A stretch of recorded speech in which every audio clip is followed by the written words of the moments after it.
டிட்வா புயல் தமிழக கடலோர பகுதிகளில் கடல் பகுதிகளில் நெருங்கி வரக்கூடிய நிலையில் சென்னை மெரினா கடற்கரை உள்ளிட்ட பல்வேறு பகுதிகளிலையும் காற்றுடன் கூடிய கடல் அலைகளின் சீற்றம் அதிகமாக காணப்படுகின்றது. தற்போது நம்ம கோம் நதி கடலில் கலக்கும் முகத்துவாரத்தில் இருக்கோம். இந்த பகுதியை பொறுத்த வரைக்கும் முழுவதுமாக முகத்துவாரத்தில் தண்ணீரை கலப்பதற்கான ஏற்பாடுகளை தமிழக அரசு செய்திருக்காங்க. மறுபகுதியில் அப்படியே திரும்பி வந்தோம்னா நம்ம ஒளிப்பதிவாளர் கார்த்திகேயன் அந்த காட்சிகளை தான் காண்பித்து வருகிறார்.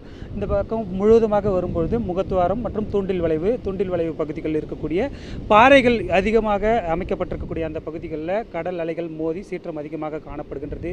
அதே போன்று வலதுபுறமாக முழுவதுமாக அண்ணா நினைவிடத்திலிருந்து கலங்கரை விளக்கம் வரை உள்ள காட்சிகளை பார்ப்போம். முழுவதுமாக கடல் அலைகளின் சீற்றம் மிக அதிகமாக காணப்படுகின்றது.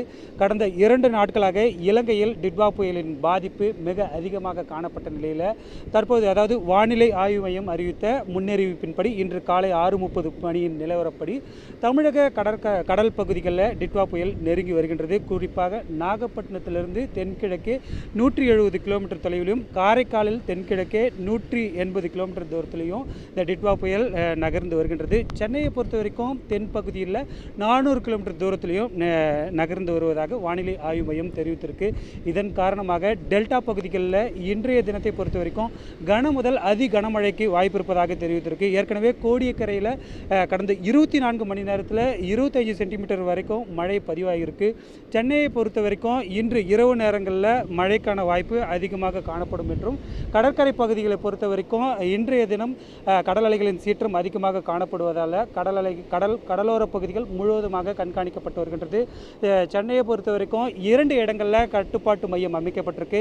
சென்னை மாநகராட்சி மற்றும் டிசாஸ்டர் மேனேஜ்மெண்ட் தமிழ்நாடு அரசின் டிசாஸ்டர் மேனேஜ்மெண்ட்டில் கட்டுப்பாட்டு மையம் அமைக்கப்பட்டு கண்காணிக்கப்பட்டு வருகின்றது. குறிப்பாக சென்னையை பொறுத்த வரைக்கும் 5 NDRF குழுக்கள் தயார் நிலையில் வைக்கப்பட்டிருக்காங்க. இந்த நிலையிலே தான் கடல் அலைகளின் சீற்றம் அதிகமாக காணப்பட்டிருக்கக்கூடிய நிலையில் மெரினா கடற்கரை பகுதிகளில் ஒரு சில இடங்களில் மக்கள் கடல் அலைகளை வேடிக்கை பார்ப்பதையும் நம்மால் பார்க்க முடிகின்றது. ஏற்கனவே சென்னை மாநகராட்சி தரப்பில் பொறுத்த வரைக்கும் சென்னையின் பல்வேறு இடங்களில் காற்றின் தாக்கம் அதிகமாக இருக்கும் என்றும் பூங்காக்களில் செல்வதையும் மரத்தின் கீழ் நிற்பதையும் தவிர்க்க வேண்டும் என்றும் கடலோரங்களில் சென்று வேடிக்கை பார்க்கவே தவிர்க்க வேண்டும் என அறிவுறுத்தியிருக்கு. அதே நேரத்தில் அத்தியாவசிய பொருட்களை வாங்கிக் கொள்ள வேண்டும் என சென்னை மாநகராட்சி அறிவித்திருக்கக்கூடிய இந்த நிலையில் டிட்வா புயல் காரணமாக கடல் அலைகளின் சீற்றம் மிக அதிகமாக காணப்படுகின்றது.